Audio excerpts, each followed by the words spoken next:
দেখাবো কাঠবিড়ালির ঘর কোনটা। তো এবার চলো কাঠবিড়ালির ঘরে উঠে দেখাই। তোমরা ভাববে আমি খুব মাত্র গোসল করে এসেছি, আসলে না, আমি ফুটবল খেলে খুব টায়ার্ড তো, আর আমি খুব ঘেমে গিয়েছি।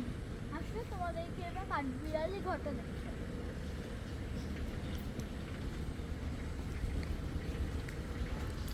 তো এত উঁচু একটা রাস্তা দিয়ে আমরা কাঠবিড়ালির ঘরে যাচ্ছি। কাঠবিড়ালির ঘরের নাম হলো কাঠবিড়ালির মিল। দেখো এখানে লেখা আছে।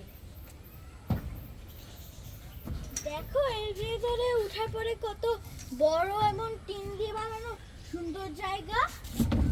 এখানে চেয়ারও আছে বসার জন্য এবং দরজাও আছে। কাঠবিড়ালি এসে বসে এখানে? হ্যাঁ, কাঠবিড়ালি এখানে বসে মানুষের মতন চেয়ারে, আর এখানে লকও আছে। ওই চেয়ারে এসে কাঠবিড়ালি বসে। খুলে দিলাম। তো দেখতেই পাচ্ছ কাঠবিড়ালির ঘর কোনটা।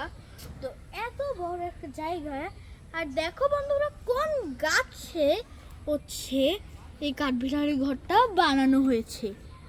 এত বড় একটা গাছে। কি গাছ এটা? Jackfruit tree. জ্যাকফ্রুট, হ্যাঁ এটা জ্যাকফ্রুট। জ্যাকফ্রুট গাছের মধ্যে এটা বানানো হয়েছে। তো বাই।